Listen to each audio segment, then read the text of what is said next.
he couldn't come. He sent his apologies. And Alwer was also invited, and she sent her apologies, and she also sent a copy of a chapter that she's recently co-authored about LADO. And the idea was really to bring, because I don't think we've really had an opportunity to come all together and talk about Arabic LADO specifically. We've met at conferences and we've had kind of conversations over lunch and things like that. But because it is such a public issue, I think it would be good. It's good to have everybody here.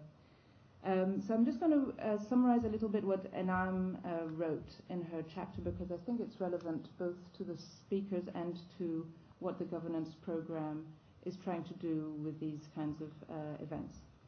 So Enam has also been involved in doing the same kind of LADO reviews as Chris and Peter have been doing it, but she's been doing it for another government and a much more sophisticated form of LADO. And her article criticizes LADO in the UK setting, just as everybody else has been doing. And at the end, she calls for an exchange of knowledge amongst all linguists involved in LADO, sociolinguists and dialectologists, and people specialized in Arabic or not specialized in Arabic. And she gave us an example when scientists came together to give advice on nuclear non-proliferation policies in the 60s and 70s. There's an example a bit more recent and a bit more relevant to this case of medical experts coming together to say that the judging an age of an asylum claimant based on their teeth is not a valid diagnostic method. And so I guess what actually all of our speakers are kind of moving towards is to whether we are as a professional group able to make some kind of statement like this, a kind of clear-cut determination. This works as a diagnostic or it doesn't work as a diagnostic. Or in what percentage does it or does it not work? And so I guess I thought of this meeting as, let's just explore that issue and see where it takes us. And of course, Naim is very committed to her work as serving the public good. She does see it as a public issue, and her main complaint is that these functions have been privatized and outsourced to these private companies, and so it's been commercialized, and that has led to a lowering of standards. And if only we could bring it back into the civil service, that is the state bureaucracy, then we could have more control over the standards and the regulations would work. So this is her contribution. I believe that everybody here wants to make a contribution to the public good. And this is also what the dialogue series of the governance programs is set up to do. It's about debating governance for the public good in Muslim context. So we have 3 language specialists here, and all of them are in different ways arguing for an improvement in the standards. Peter has proposed regulation, how it could be regulated so that the standards of these tests could be higher. Mohammed has looked at the issue from the point of view of the experience of the claimants, and that because of the stressful situation, the way it is set up, the type of language that is produced then could not be used as valid material for the assessment, and so therefore how could that be changed?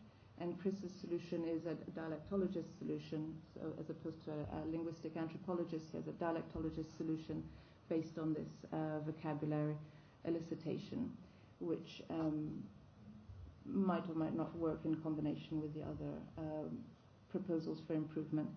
But going back to how does it work, I think it is, we can separate it onto the different levels, and there is an issue of the technical.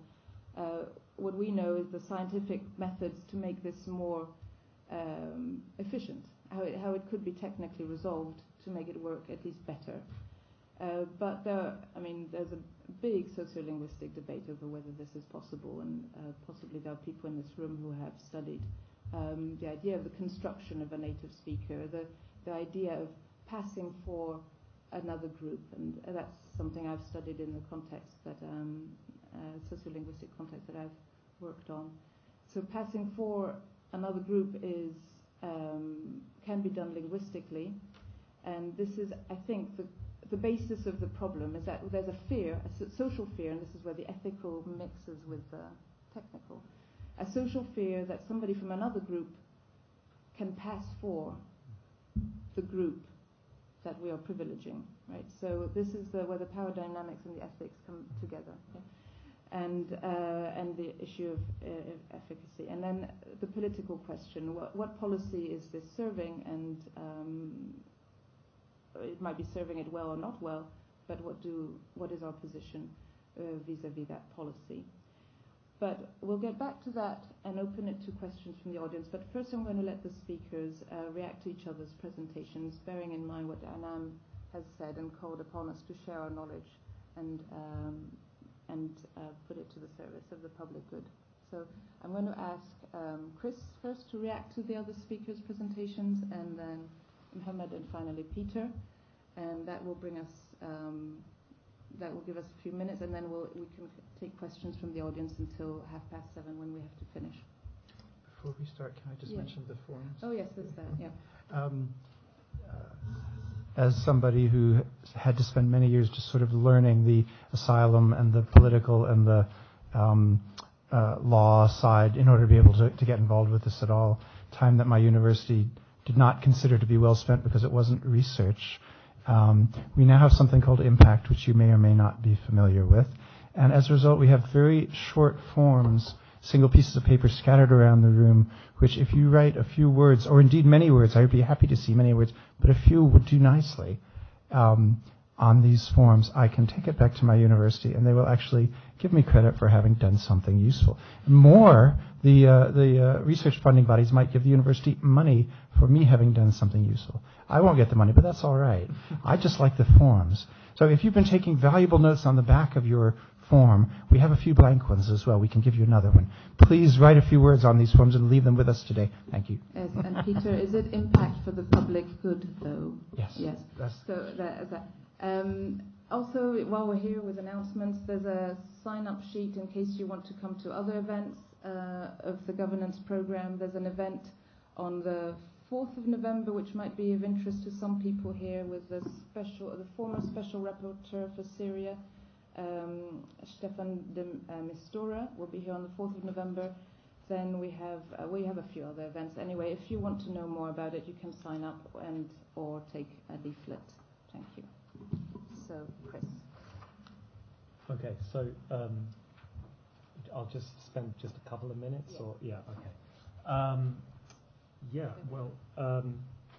I think, can everyone hear me fine? Is this picking me up? So just a few thoughts on what Peter said first of all. I mean, I think we're all very much in agreement.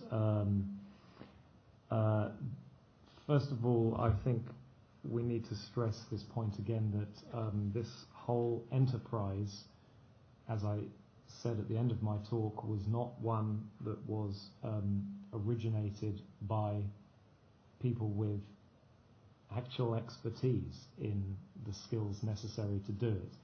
And this is why you have this serious problem that Peter mentioned of folk beliefs filling the void in where really what we need is expertise, and that is a cause of a lot of the problems in these things. One thing to tie a part of Peter's talk into the methodology that I've been developing myself. Of course, when Peter asked you to try and figure out where he was from, you had to go on the speech that he chose to produce. And this is why I think it's I mean, we should use that. we were able to get some information about where Peter was from and his life history from the way he speaks. Very partial information, but some, and that's still valuable. We should use it. But I think we should be supplementing this with questions which we experts know are more powerful at giving us useful information about someone's socialization history.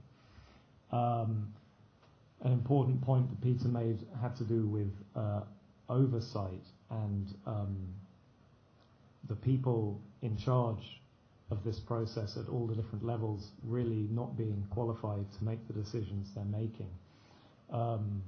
And one issue that arises in connection to this, which I think is absolutely crucial and quite worrying, is how does the Home Office satisfy itself that the service that they're using taxpayer money to get is doing an adequate job? I did make a Freedom of Information request trying to get statistics, very basic statistics on numbers of, like proportions of verified reports that uphold a claim versus contradict it, and various other basic statistics like that, and they told me that they don't keep these figures. Right.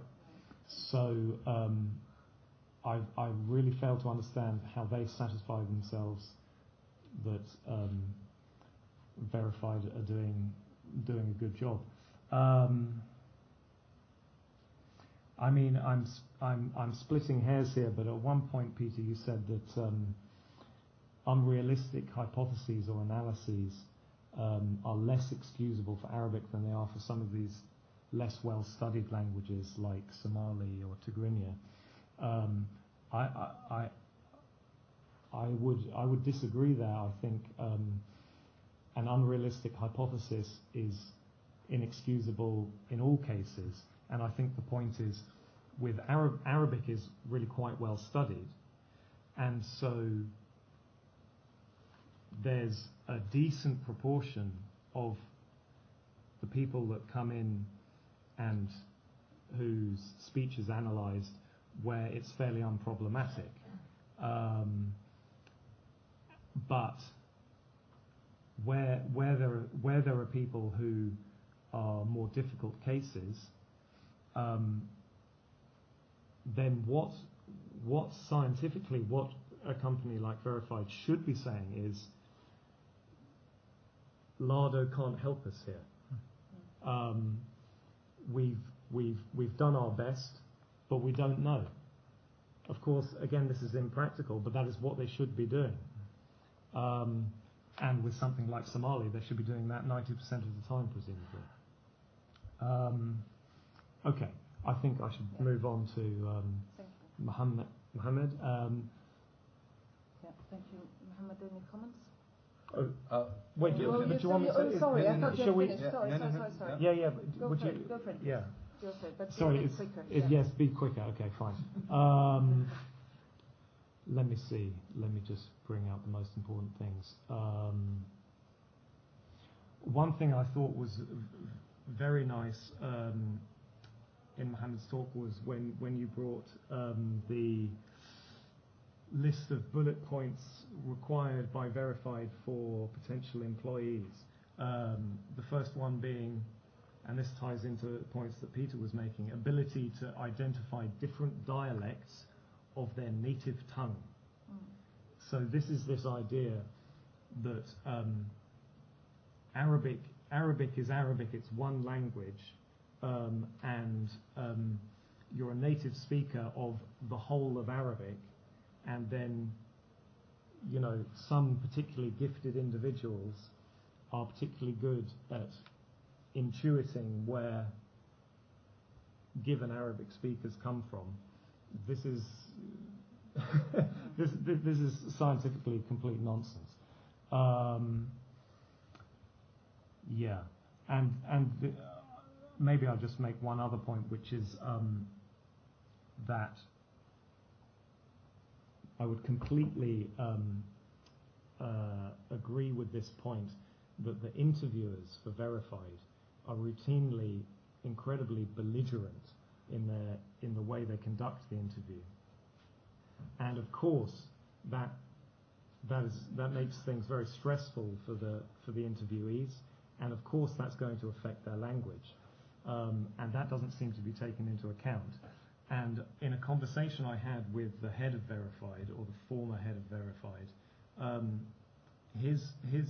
where I raised this point, he suggested that, oh well, if your life really depended on you speaking your native variety in the way you usually speak it at home during this interview, wouldn't you do it? Don't you think you'd manage?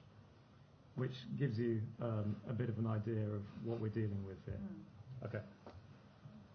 So that's... Thank you, Chris. Yeah, thank you. Mm-hmm. Thank you. Well, I don't know where to start. So with the points that Peter mentioned, I think, like, I agree with, like, most of what he said, especially when it comes to, I think, like, it is very important, like, to draw the line between the different expertise that are involved with LADO, like, whether with language analysts, with the interviewers, with the linguists, with interpreters.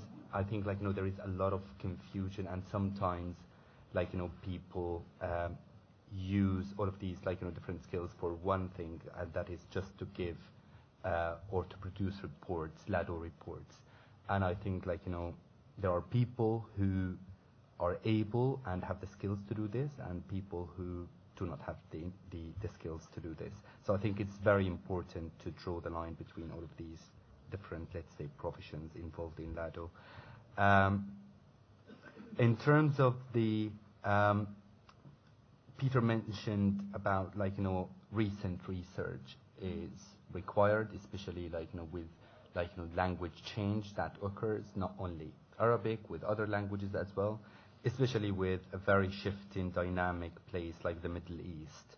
I think, like, language change could probably be more dramatic than other places.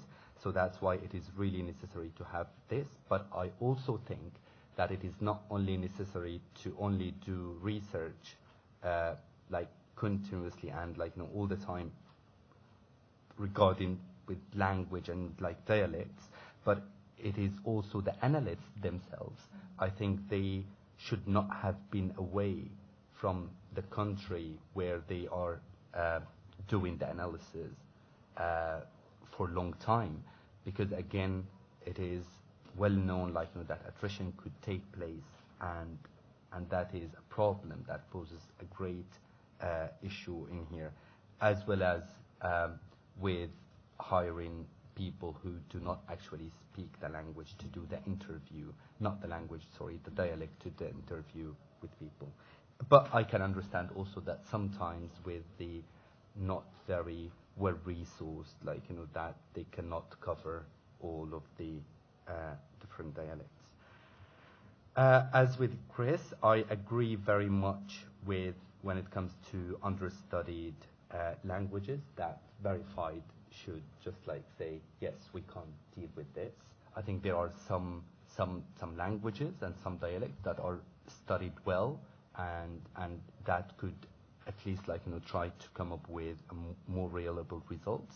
But there are some dialects and languages that are not studied as well, but also probably they do not have people that are experts in that dialect. So yes, I think, like, it is very important that there must be, again, and that's why I said, like, it's a policy thing, because, like, if there is enough pressure from, for example, the governments on them, like, okay, it's fine to say that, I think, like, it is good. But, like, if the government's, like, probably like discreetly trying to, like, okay, if you refuse them, that's fine.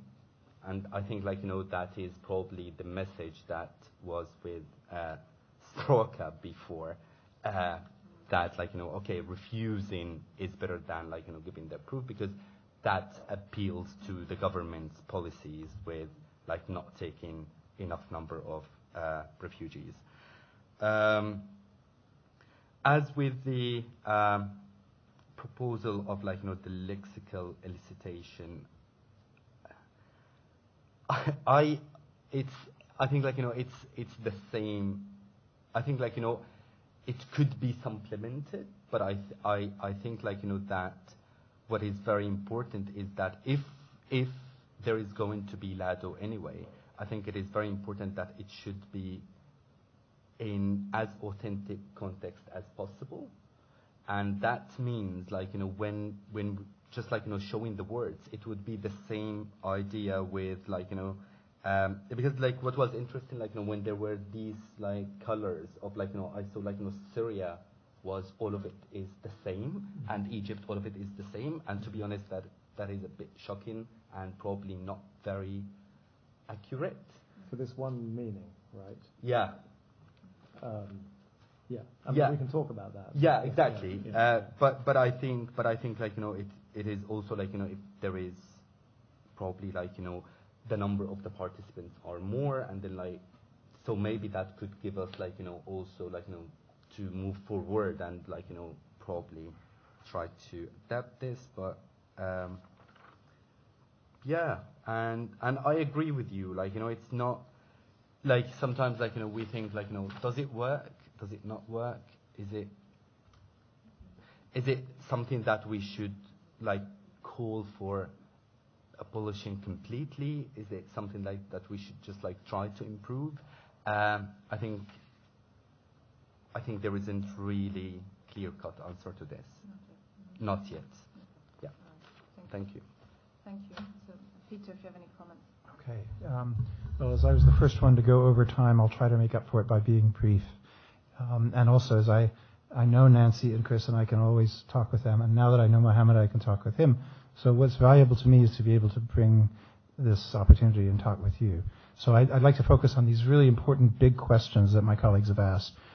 Basically, the biggest one is, does it work? How well does it work? And what can be done about that? So the first thing I'd like to say, which I think has been well illustrated here, is that does it work has several possible meanings and therefore possible answers. And we certainly, based on what we've seen, can't expect policymakers or bureaucrats to pose and answer that question well if we're not clearer about it ourselves.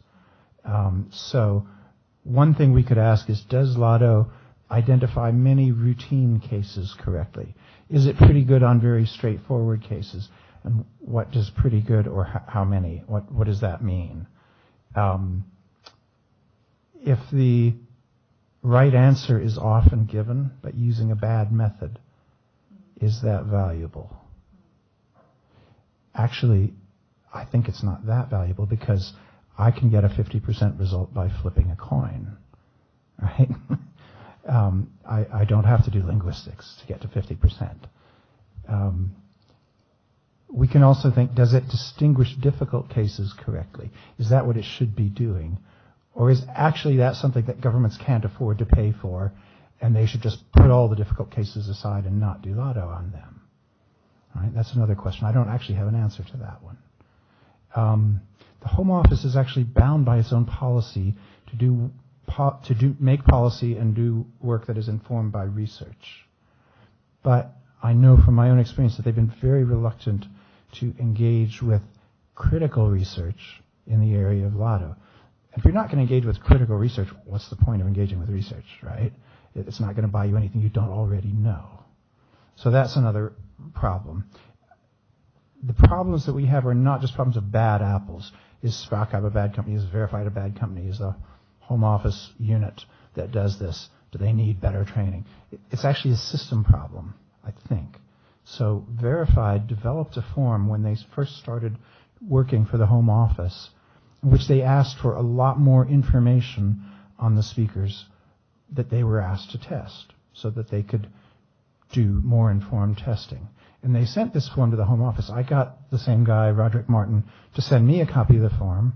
He and I talked about it over the phone, and I said, yeah, I think that's a really good idea. I'm glad you did that. And he said, great. Let's see what happens. So what happens is the Home Office never answers the questions. The form asks for things like education history, religious background, early childhood, moving around, this, that, and the other, all these things that are very relevant from a linguist's point of view to how you learn to speak language. And what the Home Office put in the forms was how they got from Syria to the UK, which is the last 6 months, 2 years, 3 years, very little to do with how they speak. So they completely took the wrong tack. So this is a system problem of the actors who are supposed to be understanding each other, not understanding each other and not agreeing, even when the linguists are left out of it. The other thing I wanted to thank Mohammed in particular for bringing to us the opinions of asylum seekers who have been through this process. This is something that I almost never get to hear because I took the tack back in the beginning when I started doing this, that I'm going to present myself to the tribunals in the process as representing linguistics. So you might have wondered, why am I here if I don't speak or study Arabic? And the answer is that I never answer the question in a case report, is this person really from Syria? Or where do you think this person is from? Rather, the question I tell lawyers I can answer is, how good is this report on general grounds? Okay, so that's the question I answer. With that in mind, we can wonder why the UK is not running a better system when I think it's widely agreed that the Swiss run a pretty good system. Is it because the Swiss have all the money in the world? Well, they have a probably unfair proportion of it, right? But actually, like a lot of rich people, the Swiss want value for money. That's why they're still rich, okay? So I asked the head of the Swiss system, Lingua, years ago in my naivete, I said, did you go to your boss and say, I want to set up the best system that I can, and here's how I think it should run? He said, no. I went to my boss and I said, here's the cheapest system.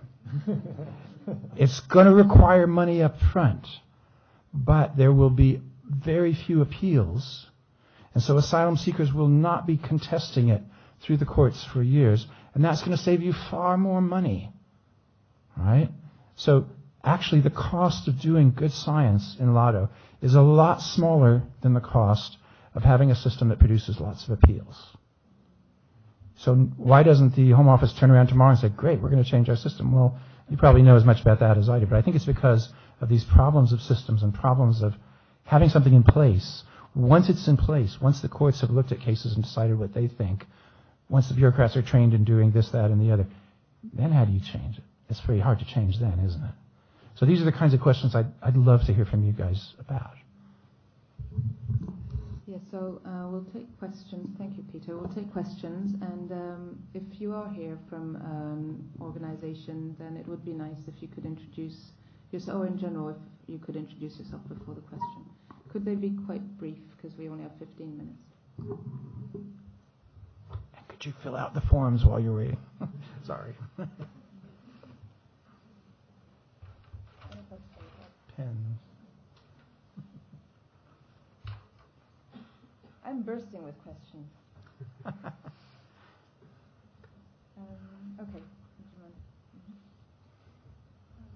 I'm Anna. I work at Amnesty International. I just wondered, I don't know who I'm asking the question to exactly, but when, so LADO is one component of the decision to decide on an asylum claim. What proportion, what weight is ascribed to that part of the body of evidence combined with the other? Do we know? I can tell you what they say. What they say is what I think the law says, which is that decisions have to be made in the round, and decisions can never be made on the basis of language evidence alone.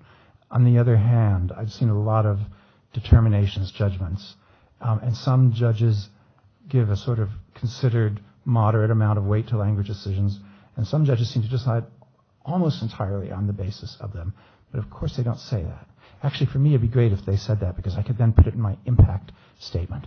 They decided on the basis of my report, or they hated my report. But actually, they're quite cagey about it, and the official line is always, it's one piece of the evidence.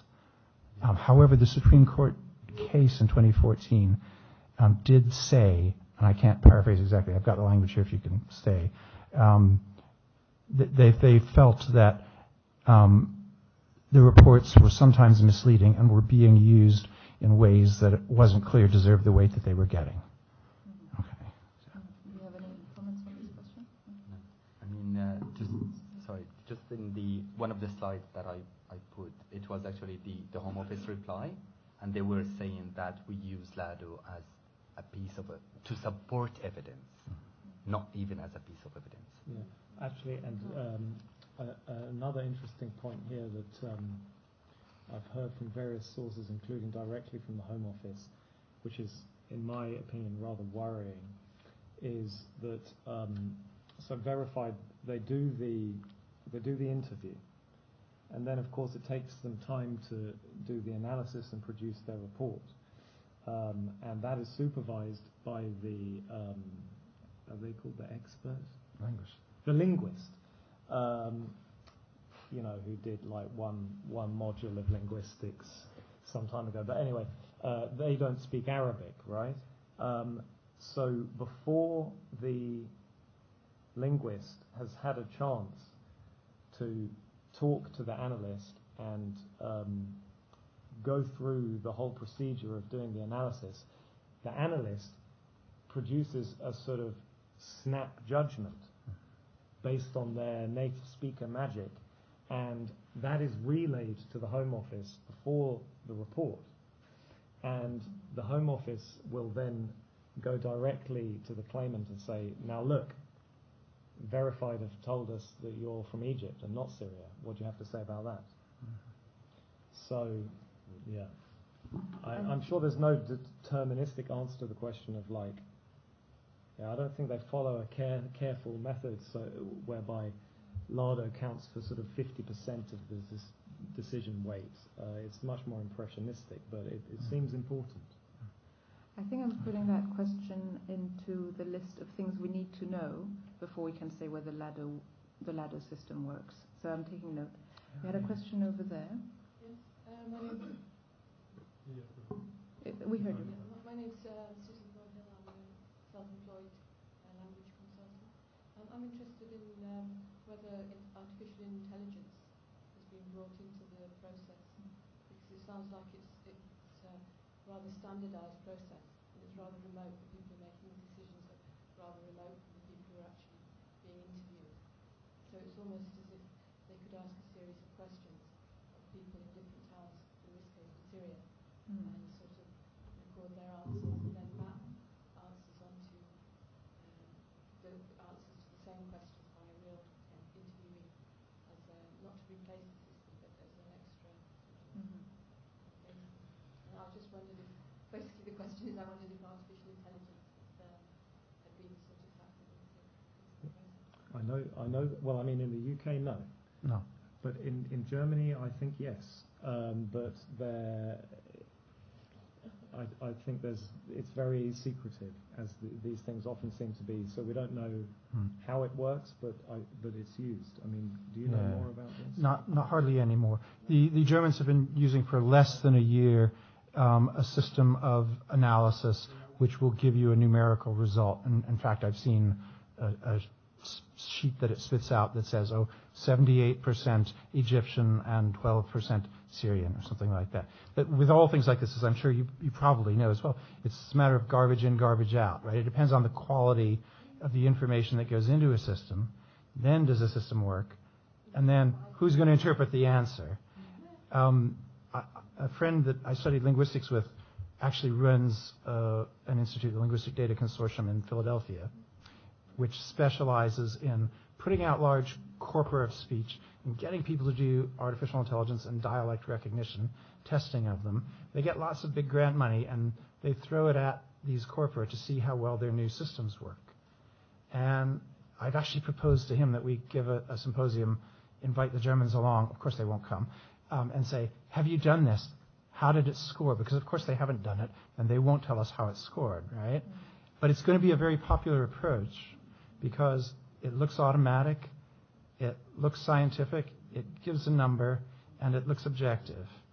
And I think governments are going to be very happy to try something like that. So I think we're going to see a lot more of it. Yeah, I think Norway actually also does this. So there are like, few cases where Norway did kind of like what they actually call it the soundprint of people. And but I don't know, your question was if actually people ask, like, as in like, machines ask the questions to rather than people.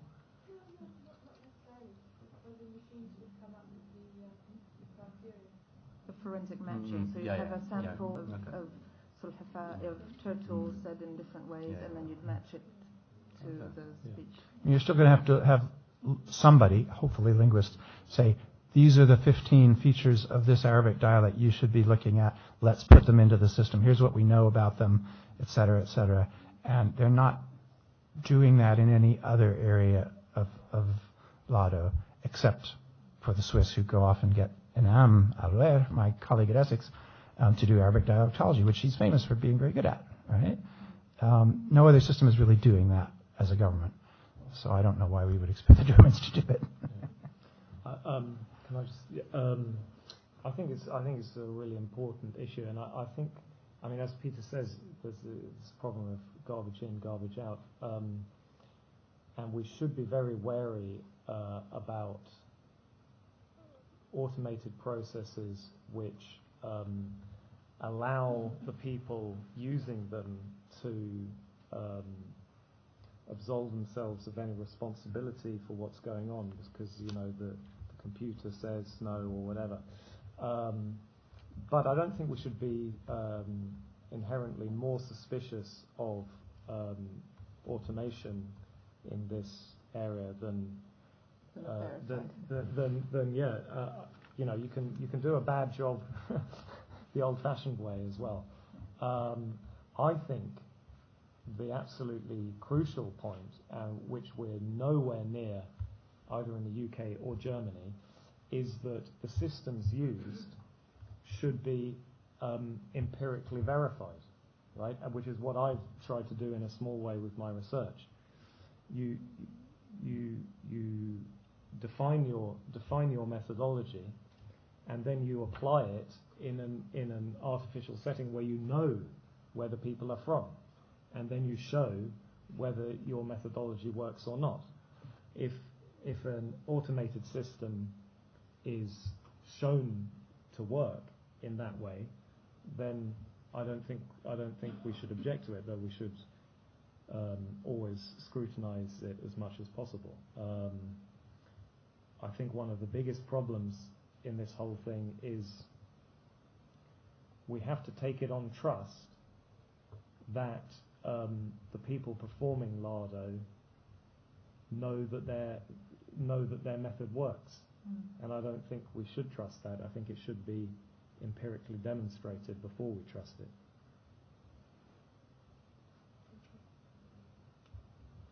You were first, sorry, I'm behind you. Actually, I'm mystified. I'm intrigued about this LADO because this doesn't work clearly. This Home Office modern policies like Brexit and all this kind of thing, it should be substituted, change altogether, abolish this LADO thing. It's discriminatory, and it doesn't give people a chance to explain themselves properly, which country they come from. By accent you can't, from my accent you might actually assess who am I and where I come from. But this is not the panel, examining my speech and my accent. These people are very serious. They're coming from a devastated area, and they have got no place to go to. All asylum seekers should be given permission to come to this country and France and Germany and Switzerland and in Australia. They are rich country. They can take all of them without the accent verification. Thank you very much, panelists, for enlightening me on this one, because I've never actually heard about LADO before. And this is the modern policy, Home Office. This should be abolished altogether, not improved, like you said. Thank you.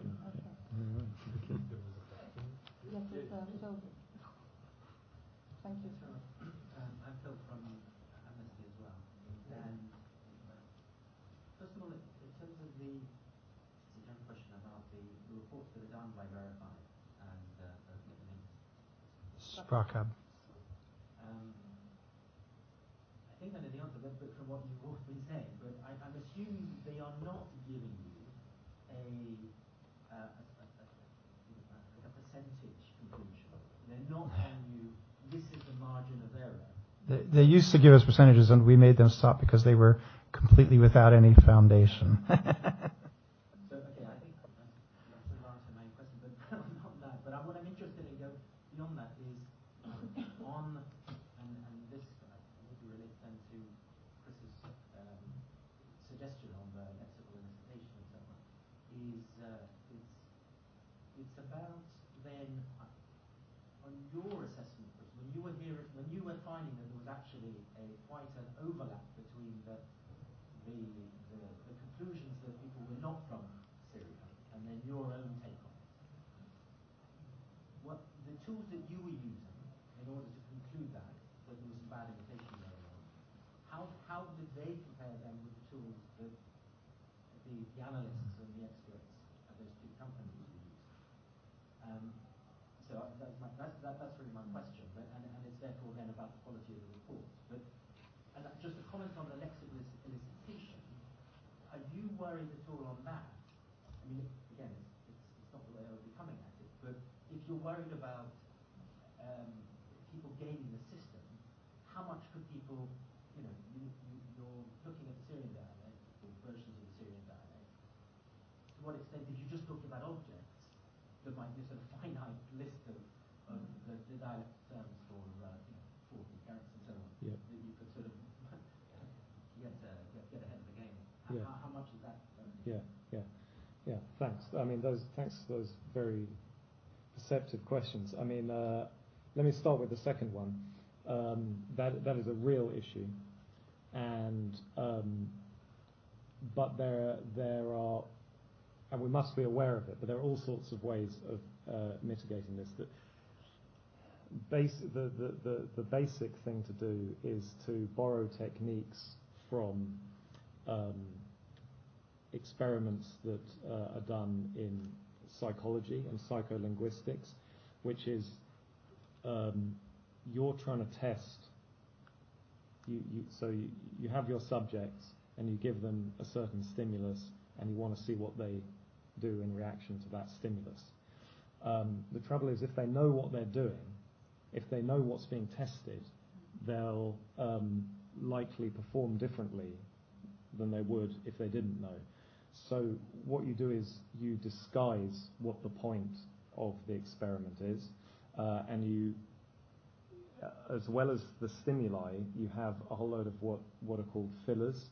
So they're sort of fake stimuli that you don't care what they do, what the subjects do in relation to them. They're just to distract them from the task that you really care about. And you can use a similar thing. So I might know that for Syria, I won't say which are the most important meanings, but I might know that computer and chair and lamp are absolutely crucial. But those, number one, in any given test, I would only include a subset of those, right? Not all of them, and they would be buried in a much larger suite of distractor things where actually I don't care. I don't get information from the answers, but they serve the purpose of making it not clear what the crucial items are. And of course, all the time the people are speaking, right? Also in reaction to the fillers or the distractors, and so that's giving you information that you can analyze with respect to their accent as well. So it wouldn't be just vocabulary. I don't think you should use only vocabulary. No, no. So Can I reply to the first one, which? About the certainty. Oh, and yeah. So right. The thing is, as an expert doing expert reports in appeals, you're in a very particular position, And as we've said many times, linguists did not go to governments and say, give us anyone, we'll tell you where they're from based on their speech, because that's not how it is. And I would never do such a thing.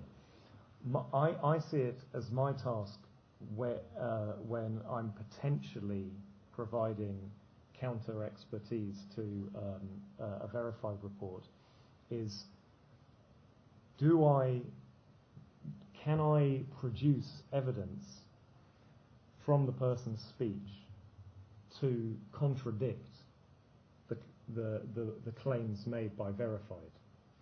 And the decision that, the sort of methodological decision that I've made is that where I always disagree with how verified got to their answer or how they present it. But where I agree with them that the person's not Syrian, I just don't provide a report, because the person has been turned down for asylum, and if I were to provide a report, nothing would change. They would stay turned down. Their appeal, or at least I would contribute to their appeal being unsuccessful, which, without going into the ethics of it from a sort of scientific point of view, by doing nothing, I've done my job, as it were. That's how I see it. It's only when I disagree, I both disagree with Verified's conclusion, and I know that I can produce what I think to be scientifically valid arguments that they are from Syria. That's when I would produce the report.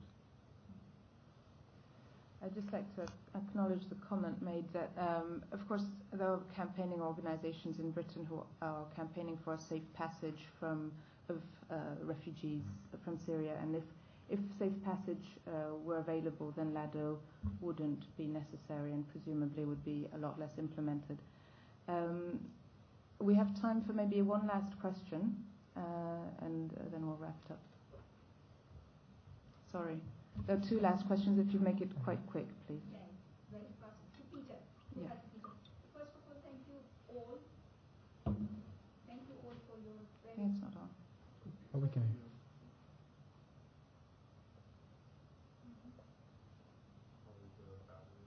Okay, if you speak loudly. Yeah. We can hear you. Go ahead.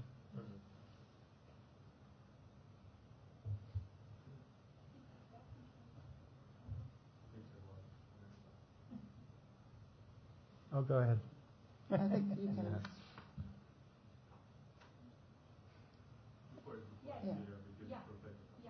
So, Peter, first of all, thank you all for very interesting presentation. My question is for Peter. We know that both Iraq and Syria are divided, badly divided at the moment, on the basis of religion and politics. So, and the religion and the political belief or the attachment of both the interviewer and the asylum seeker is very important to keep this whole process unbiased and fair. So, what is there any procedure in the process, LADO, which actually controls these two factors, religious affiliation and sect of Islam, to be precise, and the political affiliation? And little comment, two comments to Mohammed, please, if I could, please. You said that it would be good if we will employ some asylum people who have successful, or the people who have taken the asylum, refugees. Of the result they have got. Yes, they can be good, but don't you think that if you will employ them, there will be another bias, because they will have more, inclination towards accepting asylum seekers applications. And you said that some of the and you, Mohammed, you showed some of the interview extracts, and then some of the Syrians thought that they were unnecessarily targeted. They felt that they were kind of humiliated. That sense was coming. Don't you think that it was not necessarily a step to humiliate them or to disturb them, but it's due to the fact that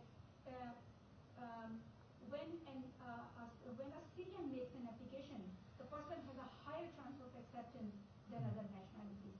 Thank you. To answer the first question very briefly, there's no explicit screening or control for the factors you mentioned, political views, religious affiliation. However, the fact that the Home Office, in this British case, passes almost no information to the language testers means that there's no information about political views or religious affiliation unless it comes up in the interview.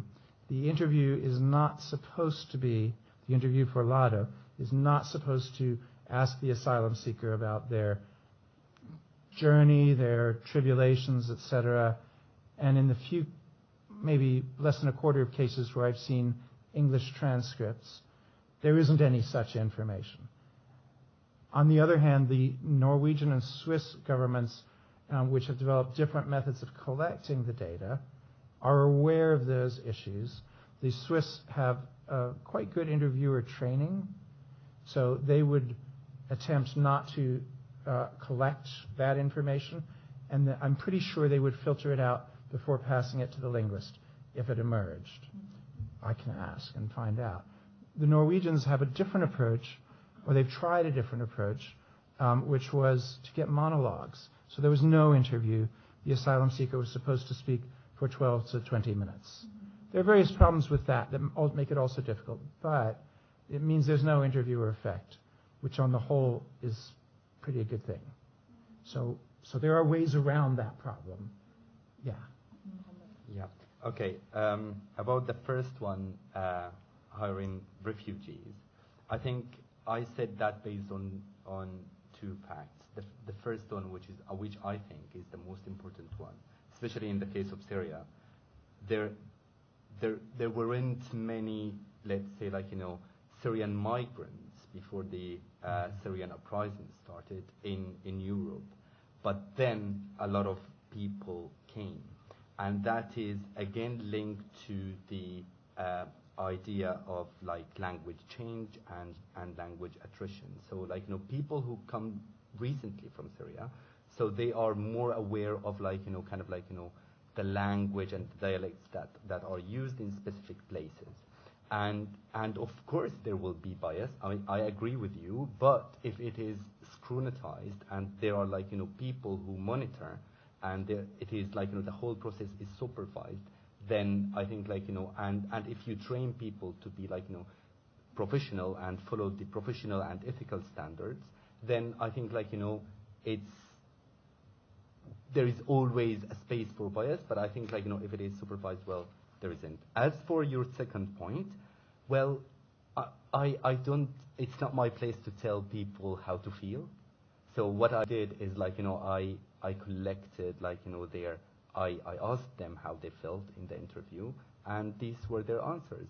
So you're saying that the percentage of Syrian people then is that they are more likely to be accepted than other nationalities.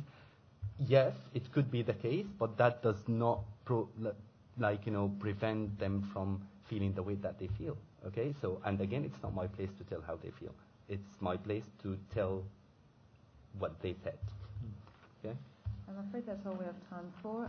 Thank you very much for coming. If you have any more questions, you can email us on the email provided or come speak to us in the next few minutes. But we have to call it a day. Thank you for coming.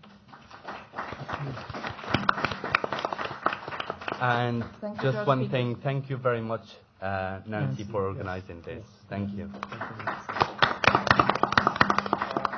Please pick up a flyer for the events.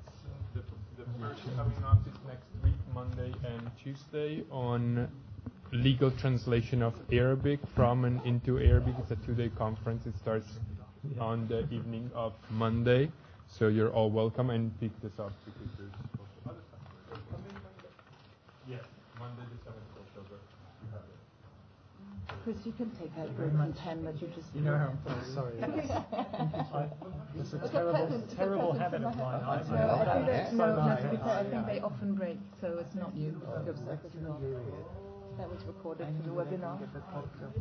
Yes, Nancy and Gianluca, the organizers, have a copy, and I'm very happy for them to share it. Only don't tell the Supreme Court I criticized them. No, that's my email. Yes, that as well. Would you write it for me on here, and I'll take this and email it directly to you. I didn't know I slept on the wrong side. To post it. Yeah, you'd rather not give it. Yeah, it's really good. No problem. That would be good. How long this LADO has been practiced in this country? I know that it started in 1993, but I don't know when they. This country, This country I think definitely not Australia 1993. was the first Yeah. in about 1992. The general idea, Yeah. but in the early days it was dreadful. It was dreadful. It was like the government found someone from a country where they spoke Arabic, and then this person just gave their opinion based on nothing. In your opinion, It is. It's alternative. I'm happy to talk if you have any questions. That's all I can say. To replace this, is there any other system that's I don't know. See, what I don't know is like, we know that the UK government has this hostile environment policy. They want to accept as few people as possible, and presumably they think that LADO is a tool that helps them accept few people. I don't know, but I think maybe we can, if we put enough pressure, we can turn LADO into a tool that forces them to accept everyone who should be accepted. Okay, I will. I mean, we can try. I am old enough